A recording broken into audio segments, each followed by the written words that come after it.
I'm Tracy Baxter with today's Record Newswatch. It was the latest accident on the Orange County section of the Quick Way. The driver of a car was seriously hurt after the vehicle veered off Route 17 westbound and flipped over off the roadway near exit 122A, the Fletcher Street intersection in the town of Goshen. It happened shortly before 10:30 this morning. The driver of the Dodge Ram was pinned for a time in the wreckage.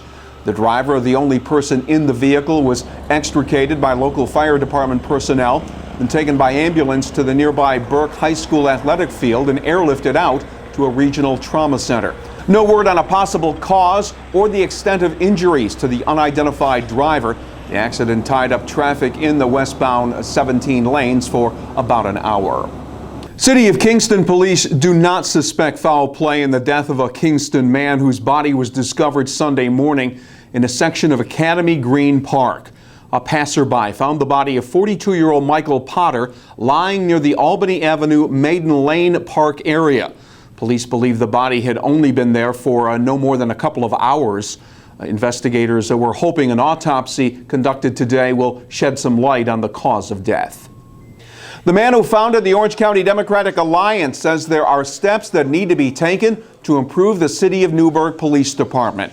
During a public meeting Sunday, Attorney Michael Sussman presented the recommendations for department reform, including creation of an independent citizen complaint review board that would hear cases of alleged police misconduct. Many of those attending chose to direct their anger and frustration at Mayor Judy Kennedy.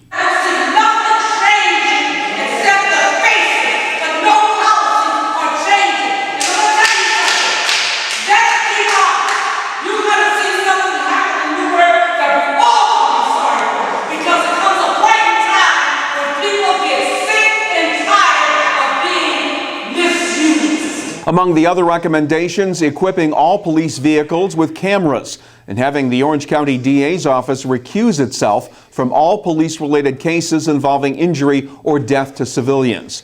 Mayor Kennedy said that while officers have gone through diversity training, more changes are needed to address Newburgh's continuing violence.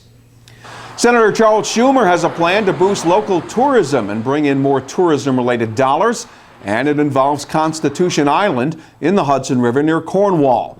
Schumer came to the Route 9W lookout in the town of Highlands to launch his plan to transfer ownership of the island from the Army and Defense Department over to the Department of the Interior. Currently, Constitution Island and its parkland and recreation trails are only open to visitors 2 to 3 months out of the year. He says an ownership transfer would allow the island to be open year-round. And he says despite the limited availability to tourists, more than 5,000 sightseers currently visit the island each year, which he says demonstrates the island's potential tourism draw. Town of Newburgh police say it's just the latest in a series of incidents where organized groups use forged credit cards to steal merchandise from large retail stores. On Saturday, town police were tipped off when employees of the local Walmart spotted something fishy. 3 men made several trips into the store to buy thousands of dollars worth of goods with gift cards. They say the cards had been purchased with forged counterfeit credit cards. 2 Brooklyn men, 23-year-old Wilkinson Parfait and Michael Hugh, along with 37-year-old Charles Mitchell of Central Islip, were taken into custody. Police recovered electronic and computer equipment worth $9,000, as well as fake driver's licenses and dozens of forged credit cards. Town of Newburgh police were also busy early this morning following up on a reported armed robbery at the Economy Inn on Route 9W. The motel owner said a man walked into the office, pulled out a handgun, and demanded all the money.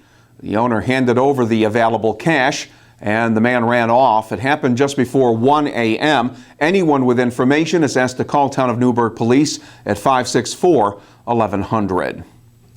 You want to know about all the blood, sweat, and tears it takes to become a gymnastics champion and an Olympian? Well, just ask any of the local boys and girls who've been working to improve their skills at places like the Kennett School of Gymnastics in Goshen. On Friday, members of the school's travel teams could be seen practicing different elements for upcoming competitions. Girls team coach Bill Smith says Kennett always sees an increase in gymnastics interest during an Olympic Games. And while he sees plenty of progress from dedicated students, reaching an Olympic podium is a lofty goal. To do the elite level and become an Olympian, it's 1 in a million. We train more trying to get kids to a collegiate level gymnastics, and that's a little more accessible to the girls. If we have kids that get talent, as much talent as that, we'll train them to whatever level we can get them to. But yes, it's a 1 in a million shot to make it to the Olympics, and then obviously to win is even bigger shot. Kennett student Catherine Walker of Chester has been in the program for 11 years. She says watching our gold medal girls gymnastic team gets those competitive juices flowing. Definitely lights a fire inside of you. It definitely gives you more inspiration, and you definitely want to work harder and come in here every day, make it perfect, because someday, you know, maybe you could be there. Good luck to Catherine and all the rest of the local gymnasts who hope to use our Olympic team's glory as inspiration in their pursuit of future success. And a passing rainstorm Sunday did not damper the mood of the 3,000 or so people who turned out to help the village of New Paltz celebrate its 125th birthday. The Post Office Plaza on Main Street became party central for an event that gave local shops, restaurants, and organizations the chance to display goods and services. The theme of the street fair party was keeping it local, giving partygoers the perfect opportunity to get to know and connect with local merchants. Organizers say it was also a chance to show how the community stuck together and fought back following last year's flooding. Should be all quiet on the local weather front for the next couple of days, with no storm activity in the forecast. Tuesday will be sunny with more comfortable levels of humidity. The highs will be up around 85 degrees. Wednesday will be partly sunny with temperatures again topping out in the mid-80s. For news you can use, pick up tomorrow's edition of the Times-Herald Record, and wherever and whenever news breaks, you will find it right here at Record Online. For Record Newswatch, I'm Tracy Baxter.